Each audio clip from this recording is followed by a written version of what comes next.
Hello! Today we are going to explore one of the most remarkable structures in the human body, the shoulder joint. Think about everything your arm can do. Throw a ball, reach for something on the highest shelf, give someone a comforting hug. All of this range of motion is thanks to the shoulder. This joint, the glenohumeral joint, is a marvel of biological engineering. It is designed for maximum mobility. That mobility lets us interact with the world in countless ways. Understanding its design is the first step to appreciating how clever our bodies are. The shoulder is a ball and socket joint. A simple but brilliant design. Imagine a golf ball sitting on a tee. The golf ball is the ball. The tee is the socket. In the shoulder, the ball is the top of the upper arm bone. The socket is a shallow dish on the shoulder blade. This joint allows movement in almost every direction, giving the arm fantastic versatility. But it comes at a price. The shoulder is less stable than joints like the hip. This trade-off between mobility and stability is the shoulder's central story. The hip has a deep socket that makes it very stable for weight-bearing. The shoulder sacrifices deep socket stability for a wider arc of movement. Its socket is surprisingly shallow, so the joint relies on a complex network of muscles, tendons, and ligaments. These structures keep the ball on its tee. Why must a medical student grasp these fundamentals? Because shoulder problems are incredibly common. Sports injuries in young athletes, and wear and tear issues in older adults. You will encounter shoulder complaints constantly in clinical practice. Knowing the joint type and the mobility-stability compromise helps you diagnose and understand why injuries happen so often. It all starts here, with this simple ball and its shallow socket. Let's look closer at the parts that make up the shoulder joint. The main players are two bones: the humerus, the long bone of your upper arm, and the scapula, your shoulder blade. The top of the humerus forms a smooth, rounded head, the ball. On the scapula's side is the shallow, pear-shaped glenoid fossa, the socket. Notice the size mismatch. The humeral head is much larger than the glenoid fossa. To improve the fit, the body has a clever solution: the glenoid labrum, a rim of fibrocartilage attached around the edge, like a rubber O-ring or gasket. The labrum deepens the socket into more of a cup, and increases contact area by about 50%, adding crucial stability and keeping the humeral head centered.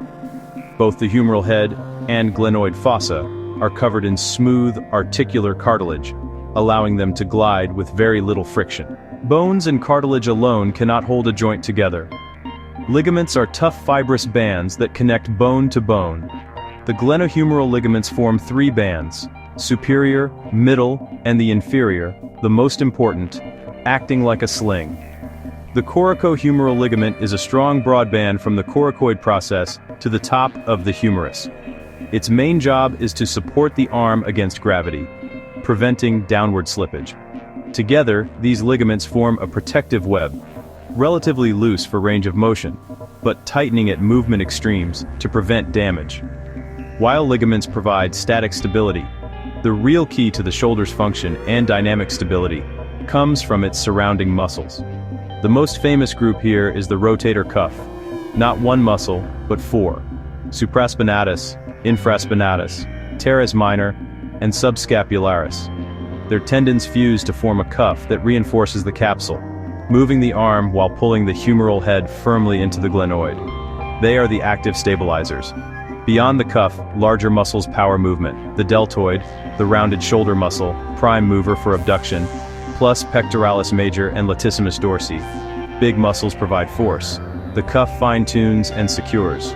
Relations: the joint sits beneath the acromion and coracoacromial arch, cushioned by the subacromial bursa, with the axillary nerve and anterior and posterior circumflex humeral vessels winding around the surgical neck of the humerus. Muscles need a command center and a power line. Nerve supply mainly comes from the brachial plexus. Key among these is the axillary nerve to the deltoid and teres minor. An injury here makes lifting the arm difficult. The suprascapular nerve supplies supraspinatus and infraspinatus, carrying the signals that tell these muscles when to contract. Vascular supply arrives via a rich network: anterior circumflex humeral artery, posterior circumflex humeral artery, and the suprascapular artery, nourishing tissues and supporting repair. Injury to these arteries can compromise the health of the entire joint. The shoulder's design allows for an incredible array of movements. Flexion, moving the arm forward and up. Extension, moving it backward. Abduction, lifting the arm out to the side. Adduction, bringing it back toward the body.